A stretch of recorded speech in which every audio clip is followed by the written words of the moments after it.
Hey, Charlie. Thanks for coming. I want to ask a question about racism. I know you've argued that systemic racism in the U.S. doesn't exist. I wanted to point out some answers I think that's obviously wrong and see what you think about it. So just starting with the issue of crime, we know for a fact, because it's been studied pretty extensively, black people and people who aren't black or white people use drugs, commit nonviolent drug offenses at pretty much the same rates. Black people get arrested for these crimes about, I think, 2 to 3 times more often. It's dropping now that we've legalized weed in more and more states, which is a great thing that we've done.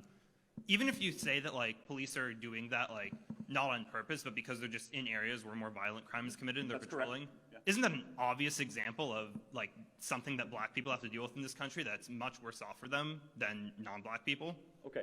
No, but any other point you want to make about systemic racism? So let me ask you a question. You believe there's systemic racism?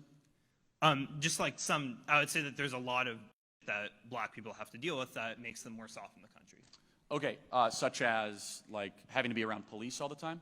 Yeah, because if you're around police, not because police, but because we have this, I think, law that you're going to get arrested for committing a nonviolent drug crime. So as an extension of that, you're around police more often. You're more likely to be arrested for that crime. So look, here's the thing. So in 2018, blacks made up 53% of all the homicide offenders in America.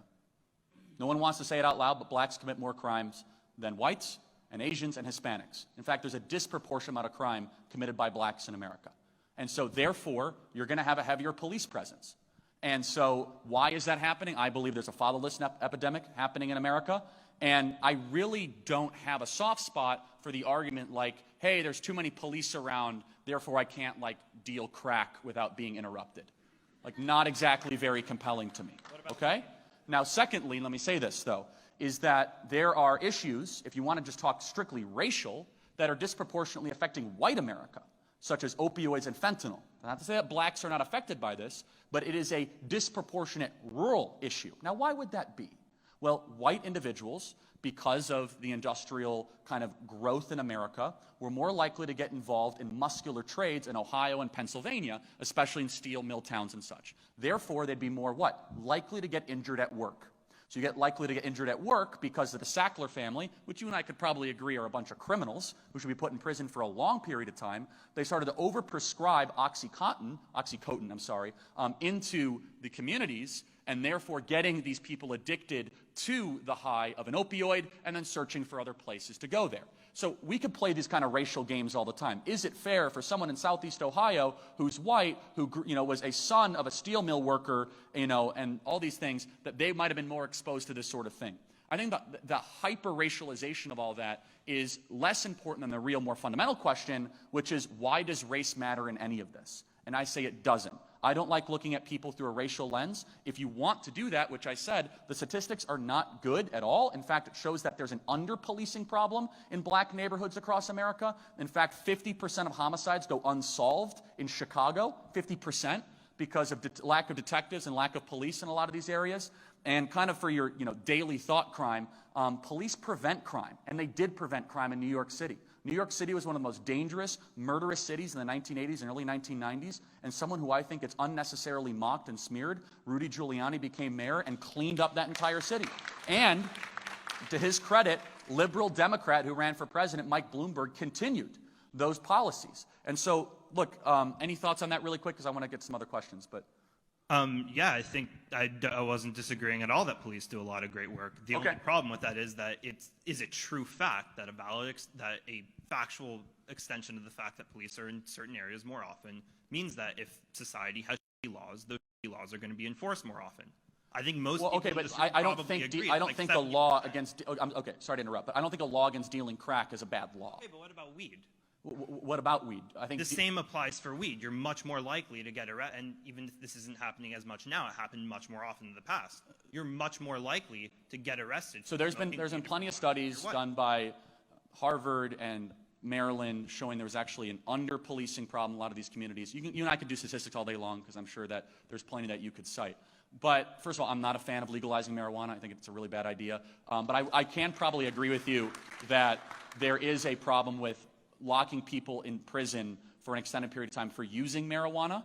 But there's another more fundamental question, which is this, which is you can get into sentencing, right, which is usually kind of a talking point, which is that the most important thing when it comes to your likelihood of going to jail if you commit a crime is less about your skin color and more about your wealth and how competent of a counsel you can hire, right? And so, for example, LeBron James, if Bronny, gets caught dealing crack, which I don't think he will, he's going to have the best lawyer on the planet representing him that will be filing motions for dismissal, cross-examination of evidence, all sorts of different things. So it's less about race, isn't it? I mean, if Denzel Washington kids or Oprah's God kids did that, it's more about really a wealth problem, right? So then you would say, well, it's because of racism. Well, no, it's not. Blaming wealth inequality between races, which I don't like doing, but if you want to play that game strictly on racism, is a sloppy way to look at things. So the perspective we have is a perspective of Thomas Sowell, which is you look at the whole body of work, you'll see that just because you have disparate outcomes does not mean you could solely blame discrimination. And I'll prove it to you with one data point, and then we'll move on, which is this, which is that you can have different data points that have outcomes, and there's other factors that play in. So, for example, San Francisco and New York are far wealthier than Missoula, Montana, and Birmingham, Alabama. Why? Someone would say, racism. Well, no, it's not. Mountain towns and inland cities are just less likely to be around commerce and trade. And port cities, by definition, are always wealthier. That has nothing to do with race and everything to do with geography. So what does that example have to do? Sometimes you can have disparate outcomes with data, and attributing racism to it is actually not just imprudent, it's really, really detrimental and harmful.